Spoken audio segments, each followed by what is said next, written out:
Now, if you believe Reddit, games downloaded from Steam will never have viruses. That's not something you have to worry about. But it came out last week that hackers had managed to upload a game of malware on Steam. This whole game was literally malware. We've got the file here in VirusTotal, and it's detected by quite a few now, but this is part of the game install, obviously. It's in the binaries folder. And if we take a look at the telemetry, which is the network connections that it makes, you can see it's all out to the Russian Federation. That can't be good, can it? Now, this is the malware analyst and me talking when you're looking at some kind of sample or analyzing an application and you see a ton of network connections going straight to Russia. That's usually not a good sign. But I'm also going to show you the behavior in the sandbox, and I think we can find the exact request it makes. And this is really the danger here. So it's going to post, and post is like sending network communication. So it's also getting some Telegram request. T.me, it's a Telegram short link. A lot of attackers do like to use Telegram and Discord as part of their malware infrastructure. And then, of course, it's sending some information over. Now, this website itself, if we do a VirusTotal analysis for it, I think we will find is part of malware infrastructure, and that is indeed the case. But I'm kind of late to the party here. A lot of people have reported this game, and it's been taken down. So why am I talking about it? A couple of reasons. Well, first of all, there's this really interesting story about how the malware was potentially being promoted. The people behind the malware were actually offering jobs, saying they would pay you for moderating their game chat and then hoping you would install the game to do it. Now, that might feel like a waste of effort just to infect one person, but, and this is what the wonders of AI have brought for us, these bots are usually AI. So you might think, well, I'm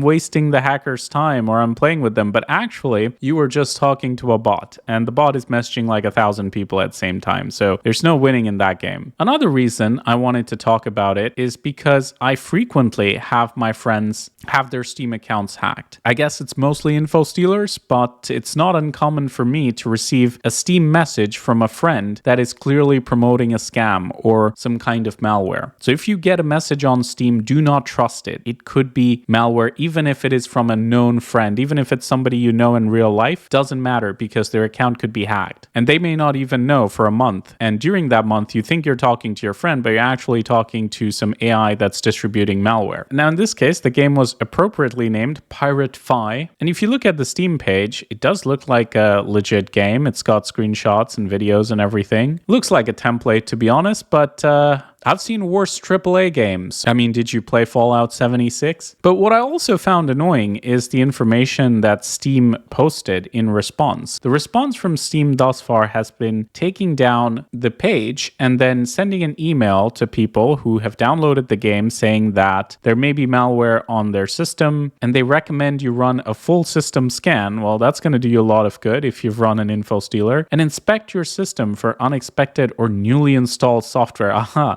Like the malware is going to show up in your uninstall app section or something. You may also consider fully reformatting your operating system to ensure that no malicious software remains on the machine. Now, the problem I have with this message is it is very misleading because what it implies is that all you need to do is go out and look for this malware on your system, and if there's nothing suspicious on your system, you are probably good. And that is not the case. If you run any of this malware, a good chance is they have collected all of the tokens on your system, your accounts, your passwords, your authentication tokens, and they've sent that to the attackers. So that data may end up on the dark web, it may end up anywhere. So if you've accidentally ran an info stealer, you need to go and actually secure your accounts. And I've made a full video about it called What to Do If You're Hacked. It's literally the pinned video on my channel, so make sure you click on channel and check that out if something like this has ever happened to you. Even if not, it's worth knowing what you need to do. But yeah, removing the malware on your system, first of all, a lot of malware these days doesn't even leave much of a trace. But even if you did remove any kind of persistence mechanism, all it does is prevent any future data collection. But the damage could already be done. This message doesn't really mention anything to that effect about potentially people needing to reset their account password. They say very clearly it is likely that these malicious files launched on your computer. So I did find the response a little bit underwhelming from Steam, but hey, they still haven't caught the cheaters in CS2, so what do you expect? Now, the developer for this game,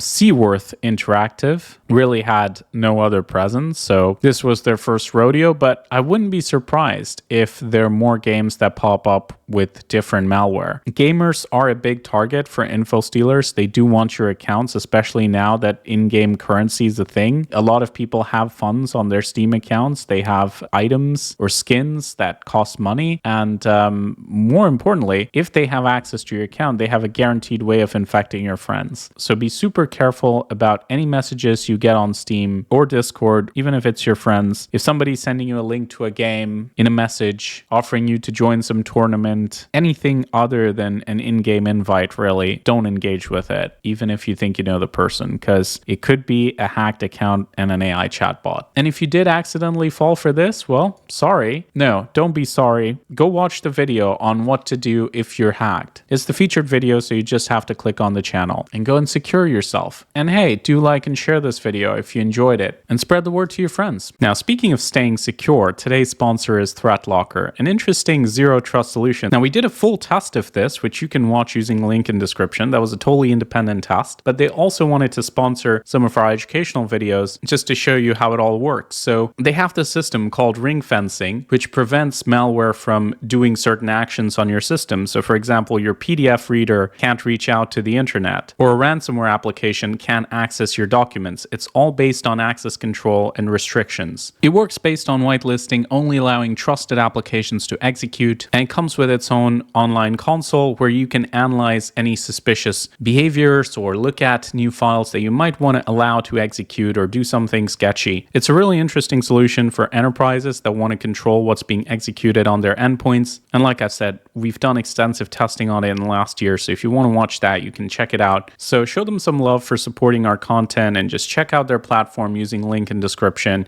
You can get a trial and see how it works yourself. It's a different approach to your standard EDR or antivirus. But either way, thank you all so much for watching. This is Leo, and as always, stay informed, stay secure.